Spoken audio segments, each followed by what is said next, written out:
இதுதான், இது மட்டும்தான். பன்னீர்னா Milky Mist, only Milky Mist. Minnambalam நேயர்களுக்கு வணக்கம். இது டிஜிட்டல் திண்ணை. காங்கிரசினுடைய ஐவர் குழுதான் இப்ப அரசியல் களத்துல ஹாட் டாபிக்கே. கூட்டணி விவகாரத்துல காங்கிரஸ் ரொம்ப வேகமா இருக்கேன்னு டெல்லி மேலிடத்துக்கு நெருக்கமான சீனியர்கள் கிட்ட நாம பேசிய போது, பீகார் தேர்தல் முடிஞ்ச கையோட டெல்லியில 12 மாநில காங்கிரஸ் கமிட்டி தலைவர்கள், பொறுப்பாளர்கள், சீனியர் லீடர்ஸ் ராகுல் அழைச்சு பேசினாரு. எஸ்ஐஆர் பத்தி பேசுறதுக்குன்னு சொன்னாலும் ஒவ்வொரு ஸ்டேட்லயும் எலெக்ஷன் வரப்போறதால அது பத்தியும் டிஸ்கஷன் போனது. இந்த கூட்டத்துல தமிழகத்துல காங்கிரஸ் வேற கூட்டணி ஆப்ஷனை எதுவும் பாக்குதான்னு சிலர் கேட்டு பார்த்தாங்க. அதுக்கு கார்கேவும் ராகுலும் திமுக கூட்டணியை தவிர வேற சான்ஸே இல்ல, ஆனா எத்தனை சீட், எந்த தொகுதிங்கிற விவகாரம் எல்லாத்தையும் நீங்களே பாத்துக்கணும் என கட் அண்ட் ரைட்டா சொல்லிட்டாங்க.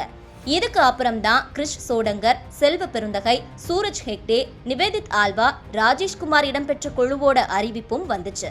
இந்த குழுவோட அறிவிப்பின் பிரஸ் ரிலீஸும் கூட பொத்தாம் பொதுவாக கூட்டணி கட்சிகளோட கலந்துரையாடன்னு மட்டும் இருந்ததால சலசலப்பும் வந்துச்சு. இந்த ஐவர் குழு மாநில காங்கிரஸ் மூத்த தலைவர்கள், மாஜி எம்எல்ஏ, எம்பிக்கள், வாரும் தலைவர்கள்னு அனைத்து தரப்போடவும் ஆலோசிச்சது. இதுக்கு பிறகு ஐவர் குழுவுல சில முடிவுகளை எடுத்திருக்காங்க.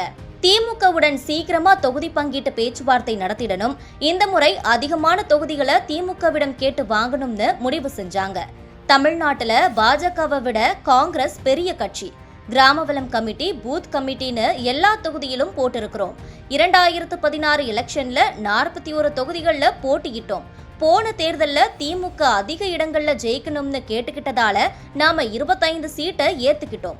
இந்த முறை 45 தொகுதிகள்ல இருந்துதான் கணக்க தொடங்கணும்னு ஐவர் குழு முடிவு செய்ததுன்னு சீனியர் காங்கிரஸ் தலைகள் நம்ம கிட்ட ஷேர் பண்ணிருக்காங்க. அதோட மட்டுமல்லாம சிஎம் ஸ்டாலினை பார்க்கணும்னு இந்த ஐவர் குழு முடிவு செஞ்சது. அப்ப செல்வ பெருந்தகை உடனே டைம் வாங்கி பார்த்திடலாம்னு சொல்ல, போனா 5 பேரும் சேர்ந்து போய் தான் பார்க்கணும்னு கிடுக்குப்பிடியும் போட்டிருக்காங்களா. முதல்வர் ஸ்டாலினை பொறுத்த வரைக்கும் காங்கிரஸ் ஐவர் குழுவை அமைச்சதும் நல்லதுதான். நாமும் ஒரு குழுவை அமைச்சு தேர்தல் வேலைகளை சீக்கிரமா தொடங்கிடுவோம்.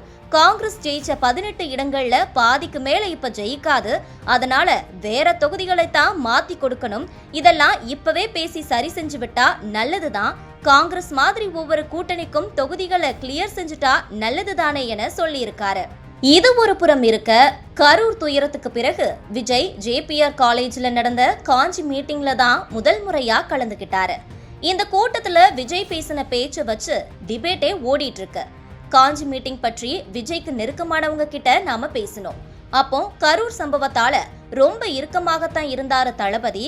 காஞ்சி மீட்டிங் முடிஞ்சதுல இருந்து ரொம்ப ஹாப்பியா இருக்காரு. தன்னோட ஸ்பீச் ரொம்ப நல்லா இருந்துச்சுன்னு அவரோட சர்க்கிள் சொல்லி இருக்காங்கன்னு பெருமையா ஷேர் செஞ்சுக்கிட்டு இருக்காரு. அதே மாதிரி தாவிக்க தொண்டர் அணியோட ரோலையும் ரொம்பவே தளபதி பாராட்டுறாரு. ரிட்டையர்டு ஐஜி ரவிக்குமார் தான் ஜேபிஆர் காலேஜ்ல 4-5 நாட்களாக தொண்டர் அணிக்கு பயிற்சி கொடுத்தாரு. இது ஒர்க் அவுட் ஆனது. காஞ்சி மீட்டிங் ஹாலுக்கு வெளியே 200 பேர் தான் நின்னுக்கிட்டு இருந்தாங்க. பெரும்பாலான கூட்டத்தை யூனிஃபார்ம் போட்ட தொண்டரணி ஒழுங்குபடுத்திருச்சு. இதுதான் தளபதிக்கு மகிழ்ச்சியா இருந்துச்சு என்கின்றனர். காஞ்சிபுரம் மாதிரியே அடுத்தடுத்து கல்லூரிகள்ல மீட்டிங் போட்டு பொதுமக்களை சந்திக்கலாம், அது கூட்டத்தை ஒழுங்குபடுத்த வசதியா இருக்கும்னு ஒரு பேச்சு இருக்காம். இல்ல பொது இடத்துல மக்களை சந்திச்சாதான் எலெக்ஷன் ஃபீவர் இருக்கும்னு ஒரு தரப்பு சொல்லுதான். இதுக்கு நடுவே கரூர் சம்பவத்தை விசாரிக்கும் சிபிஐ ஆபீசர்ஸ் முன்னாடி புசி ஆனந்த், ஆதவ் அர்ஜுனா எல்லாம் ஆஜராகி இருக்காங்க. இதெல்லாம் ஒரு புறம் நடக்க, இன்னொரு பக்கம் முக்கிய புள்ளிகளை தாவேக்காவுல சேர்க்கும் படலமும் தொடங்க போகுதாம். விஜய சந்திச்சு தாவேக்காவுல இணையறதுக்கு நிறைய பேர் முயற்சி செஞ்சு ஓஞ்சு போன நிலையில தான் பனையூர் பங்களாவை திறக்க போறதா சொல்றாங்க. விஜய சந்திக்க விடாமலேயே வாங்க கட்சியில சேர்ந்துடுங்க, அப்புறமா சார சந்திச்சு பேசிக்கலாம்னு சொல்றதையே அட்வைசர் ஜான் ஆரோக்கியசாமி வழக்கமாகவே வச்சிருந்தாராம்.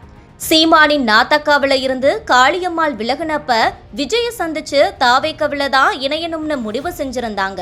இது பத்தி ஜான் ஆரோக்கியசாமி கிட்ட பேசினாங்க காளியம்மாள்.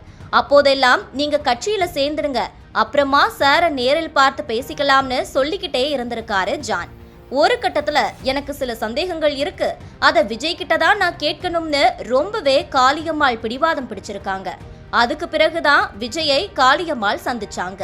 ஆனா விஜயை சந்திக்க அவங்க ரூமுக்குள்ள நுழையும் போதே இவ்வளவு நாளா சீமானண்ணன் கிட்ட இருந்துட்டு இப்போ திடீர்னு அவரை கழற்றி விட்டு வந்துட்டீங்கன்னு ஒரு கமெண்ட் போட்டாராம் ஜான். இதுலயே காளியம்மாள் செம்ம அப்செட்டாம். அப்புறமா விஜய் கிட்ட சுமார் 40 நிமிஷம் தமிழ் தேசியம், மீனவர் நலன்னு நிறையவே காளியம்மாள் மட்டுமே பேசியிருக்காங்க. அவ்வளவு நேரம் அவங்க பேசியும் விஜய் கிட்ட இருந்து எந்த ஒரு ஒப்பீனியனுமே வரலையாம்.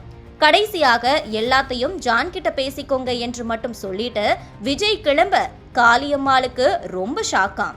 அதுக்கு பிறகு காரில் ஏறப்போன காளியம்மாளுக்கு முதல் போனே நாத்தாக்கா இடும்பாவனம் கார்த்திகிட்ட இருந்துதானா. என்னக்கா விஜய சந்திச்சிட்டீங்களான்னு கேட்க காளியம்மாள் ஜெர்க்காகிட்டாங்களாம். நம்ம வந்தது, விஜய் கிட்ட பேசினது, அங்க இருந்து கிளம்புனதுன்னு எல்லாத்தையும் நாத்தக்காவுக்கு பாஸ் செஞ்சுக்கிட்டே இருக்காரே ஜான், இது எப்படி சரிப்பட்டு வரும்னு கிளம்பினவங்க தான் பனையூர் பக்கமே போக கூடாதுன்னு இருக்கிறாராம். ஜான் என்கிற டோல்கேட்டை மீறித்தான் பனையூர் பங்களாவுக்குள்ள போய் விஜய சந்திக்க முடியும். இப்ப பனையூர் பங்களா திறந்துருச்சுன்னும் தகவல் வந்துருச்சு. அதிமுகவில இருந்து நீக்கப்பட்ட செங்கோட்டையன் வரும் 27ஆம் தேதி விஜய சந்திச்சு தாவேக்காவில சேர போறாராம். செங்கோட்டையனின் அக்கா மகன் மாஜி டிஜிபி எம் ரவி போன வாரம் விஜய சந்திச்சு செங்கோட்டையன் பற்றி பேசி இருந்தாராம். இதுல கிரீன் சிக்னல் கிடைச்சிருச்சாம். முதல்ல அதிமுக எம்எல்ஏ பதவியை ராஜினாமா செஞ்சுட்டு அதே சூட்டுல விஜய பார்த்து தாவேக்காவில இணையறாராம் செங்ஸ். அவரை போல ஜரூரா நிறைய பேரை சேர்க்க போறாங்களா அல்லது பழையபடியே ஜான் டோல்கேட் தான் முடிவு எடுக்குமான்னு போக போக தெரிஞ்சிடும். இது மட்டும்தான் பன்னீர்னா Milky Mist, only Milky Mist. மின்னம்பலம்.com தமிழின் முதல் மொபைல் பத்திரிகை.